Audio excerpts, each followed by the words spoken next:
Naabutan ko po si Alden po ngayon dito. Siya po yung kinuhaan din po natin ng isang siya po yung tinulungan po natin na makakuha po ng birth certificate. Ayan. Nag-aano po siya ng palayang maliliit. Ito po yung palayang ligaw. Ano yung may Alden yan?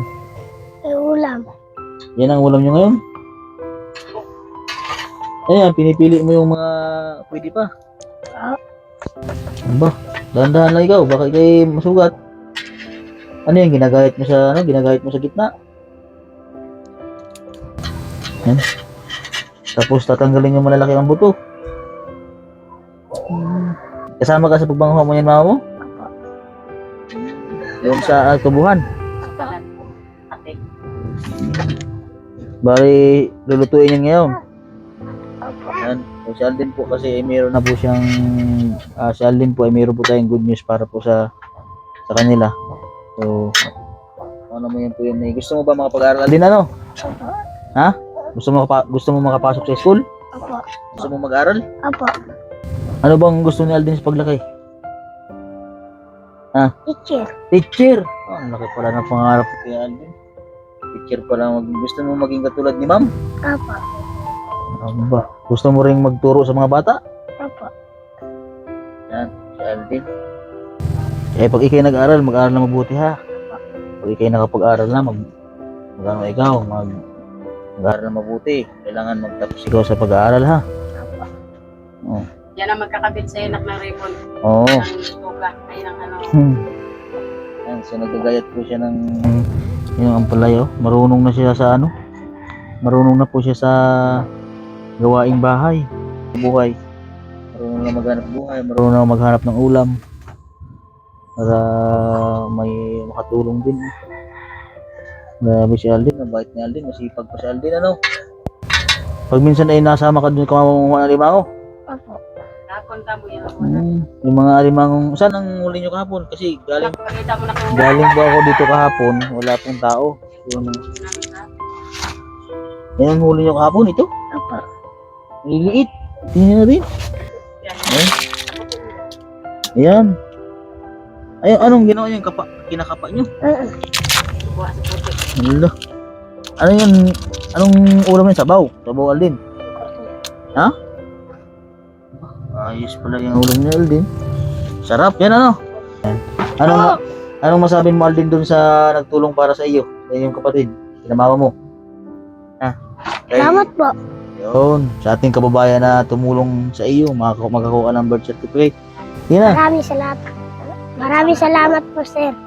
Makapasok na ako. Ayun, maraming salamat po, sir. Sabi ni Alden.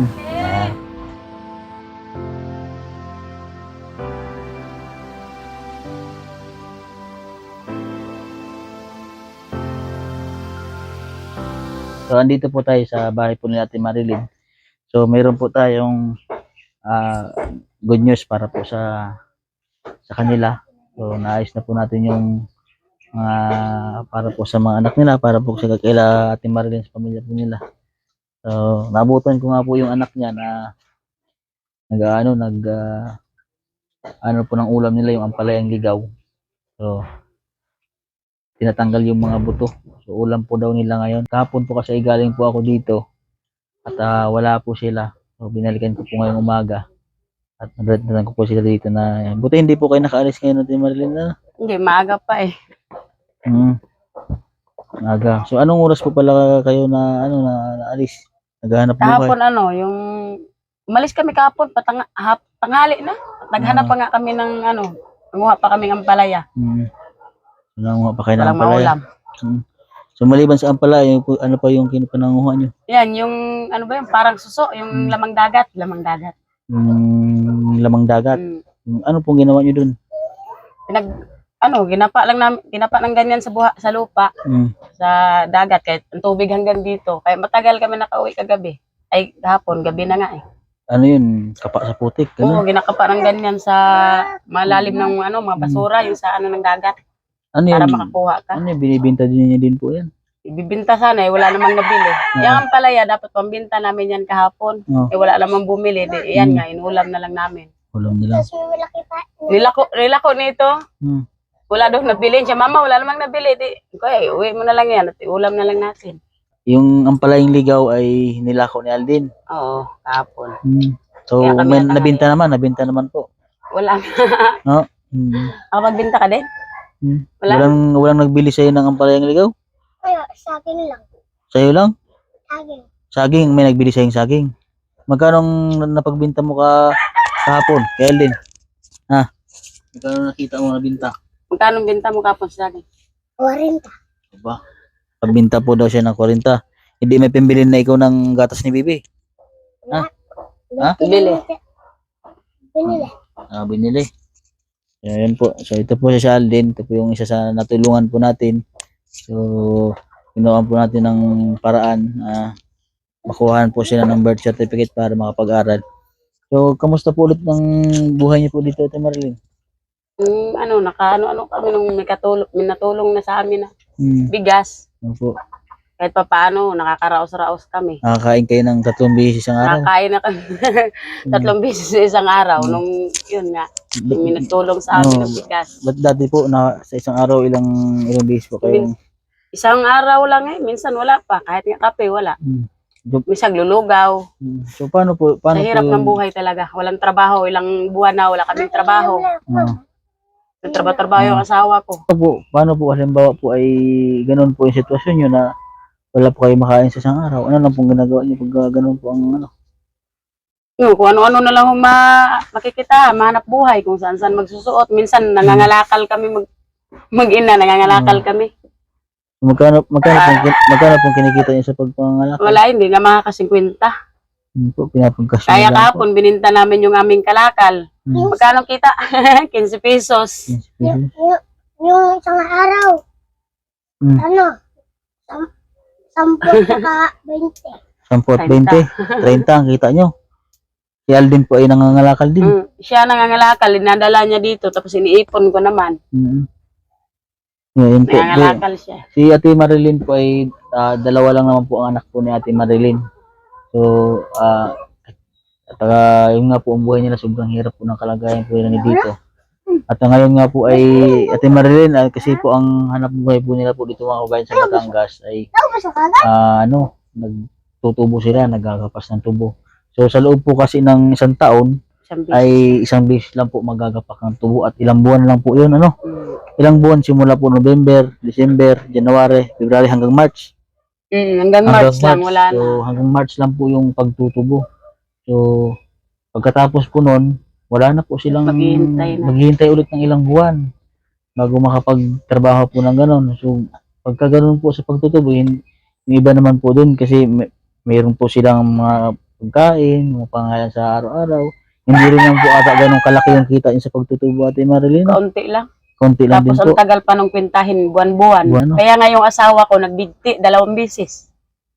Kasi yung bagang nagtatalo nga kami dahil sa hirap ba ng buhay, wala kaming pagkain, walang panggastos. Nagbigti yun siya 2 beses. Anong ginawa po ang pong pangyayari? Buti may nakakita sa kanyang tao, dinala siya sa ospital. Nagbigti siya. Saan po Dahil sa hirap siguro ng buhay. Saan po nagbigti ang asawa niyo? Yung sa namin, yung isang kubo namin. Ano pong ginawa? Tinitirahan namin. Sa ganyan, sinturon lang yung tinali niya. Natusan niya lang ako bumili ng Tapos pagbalik ko, ay sabi nung kapitbahay namin, ba't daw yung asawa ko nagbitin-bitin na daw sa ganyan. Sinturon lang. Ang ganito, Ito, binigti niya. Pati nga po, ano po, May sugat pa yung liig niya. Sugat pa. Yung kahit talagang bumakat dito yung yan. Tinali niya sa liig niya. Ito? Tapos sabi nung kapitbahay namin, asawa ko nga daw bitin-bitin, tumakbo ako, tinapong ko na lang yung binili ko. Ano pong ginawa? Ginanyan niya sa liig niya. Oo. Ginanyan. Ganyan. Sinuot niya dito. Oo. Tapos itinali niya yung dulo, ito, di ba, nakabuhol. Ano po, nalawit po Lawit na yung dila niya kaya matagal namin siyang pinam, inano ng tubig, talagang akala ko mamamatay na siya. Kaya sabi ko, yung buhay kahit pa paano naman nakakain kaya may natulong-tulong kung may mga kapitbahay. Pero pag magpakamatay siya, wala akong mangyari sa kanya. Wala po. Lalo kaming kawawa. Ayun po ay, sa totoo po ay, ayun po ay kasalanan po sa Panginoong Diyos. yung pag ang tao po ay napakamatay, ay malaking kasalanan po yun. Hindi para Oo. nakakalimot. Ano nga sa hirap ba? Yung Eh, bang kagaya oo. nagpunta ng Manila, Opo, naghanap ng trabaho, nakapasok, wala namang sahod. yun po ang nangyari sa kanya. Nito nga bago lang siguro mga nakadalawang linggo na. Mm. Wala siyang sahod. Ganun ang nangyari sa asawa mo. Binti. So, Hindi na daw niya kaya yung hirap. Kasi gaya niyan, kahit saan siya umano yung trabaho, mahirap pa maghanap. Tapos, may trabaho na, wala namang sahod. Siyempre, naasa din kami na padalahan niya kami. Kung pala na may wala. so kung ganun mo po Ate Marilyn ay idaan na lang natin sa pagdadasal, ano? So lahat naman po ng problema, lahat naman po na tayo ay nagkakaproblema. So hindi po yung rason pagpapakamatay para masolusyonan yung problema, ano? Kulang sa ano. Walang po yun, huwag po tayong mahinaan ng loob, ha. So kaya po nandito din po kami para makatulong po sa inyo na at least katulad nito yung anak nyo at ginawa natin ng paraan para magkaroon po siya ng birth certificate, ano. So yung rason po mga kabayan kaya po ako nandito bumalik sa kanila dahil naayos na po natin yung birth certificate po ng mga bata para makapag-aral na po si Alden, ano. So maraming salamat po sa ating kababayan po na tumulong po para magkaroon po ng birth certificate po yung mga bata, si Ate Marilyn. So ganun po pala yung kwento ng buhay nila. So dahil po sa hirap ng buhay ay yung asawa niya po daw ay nagpakamatay. Tinanong ko siya bakit niya nagawa. Saka tinanong siya ng mga kapitbahay namin, yun nga daw. Ano na daw siya. Yung bang kahit naawa daw siya sa amin, sa mga anak niya kasi wala daw siyang gaya niyan sa birth certificate, hindi nag-aaral. Lalo na pag may sakit, dito kasi hinahapo. Wala kaming pambiling gamot. Sabi nila dalahin ko daw sa malayo. Wala naman kami pwedeng dalahin. Ang pamasahe, wala. Layo sa bayan. So yun po, ngayon naman po ay okay na, ano. Pag-aaral na po yung anak nyo. Salamat naman kami. Yan nga. Ang pangarap pa naman po ni Alden ay maging teacher. Ano? Sir, pangarap mo din? So, sana po magkaroon din po si Alden ng sponsor katulad po ni pamilya po ni Ate Ale, pamilya po nila RJ at kila Tatay Junior. So sila po yung mga natulungan ko po dito mga kabayan sa Balayang Batangas na nagkaroon po sila ng mga sariling sponsor, mapag-aral po yung mga anak. So yun po yung sa tulong po na ganun po ay sobrang salamat po sa lahat po ng mga kababayan po natin na nag-i-sponsor na para makapag-aral po yung mga ganitong pamilya na walang-wala sa buhay. So yung hinahanap buhay po nila parang kain lang po sa araw-araw. Alden, so pag ikaw nakapapasok na, mag-aaral ka mabuti, ha. Ganun. So Ate Marilyn, pwede po kayong pumunta sa Putol. Makipag-usap kayo sa teacher doon kung pwede pa siya makapasok si Alden ng kinder. Ano? At sabihin mo na tinulungan ko na magkaroon ng birth certificate. Ito po mga kababayan, ito po yung mahawakan ko na yung birth certificate. patunay na rehistrado na po yung mga bata. Ayan. Masaya si Alden. Masaya ka, Alden? Masaya? Salamat. Opo. Anong masabi mo ulit kay sir? Salamat po. Ayan. Mapahawakan natin yung birth certificate. Ito. Pangalan ni Alden. Ayan. Ito. Si Vincent Cordera. Tama po yung ano. So si Vincent po, ito po yung bunsong anak po ni Alden. Ayan, ito pakita niya po. Ayan. Yan ang magkano. Ayan si Vincent. Ayan. So, maliit pa. Ayan. So, kinuhaan din po natin ang birth certificate si Alden. Ay si Vincent. Ayan. Ito na yung birth certificate ni Vincent.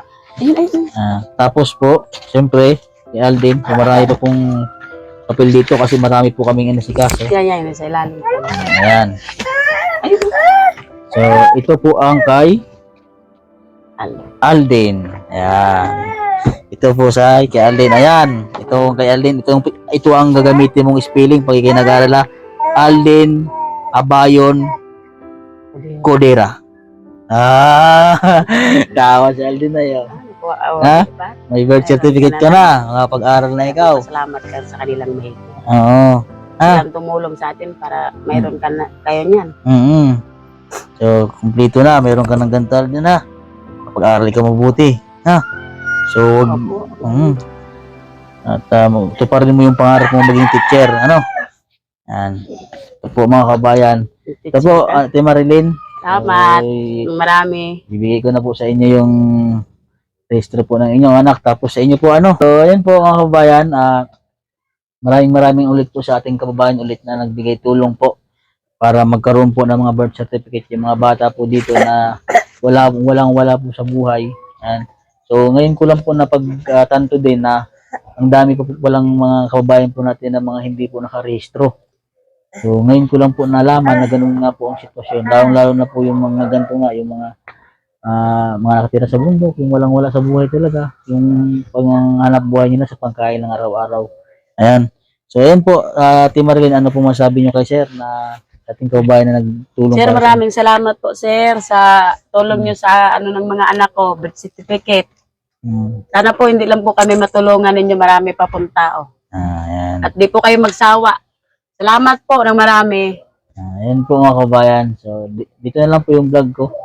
At ang kabayan niyo po yung kwento po ng buhay ni Ate Marilyn at yun po ay ating silang subaybayan, lalo na sa pag-aaral po ni Aldin. So, yun po mga kabayan, at dito na lang po yung vlog ko. Don't forget to subscribe po sa aking YouTube channel, Mastering Ring channel po, at huwag niyo pong kalimutang i-like at share po. At sa lahat po ng mga hindi po nag-i-skip ng ads, maraming salamat po sa inyo mga kabayan. Dahil po dyan, yan po yung tulong niyo po sa aming mga charity vlogger para mas marami pa tayo matulong atin mga kabayan. Ayan po, magandang umaga po sa atin lahat. God bless po. And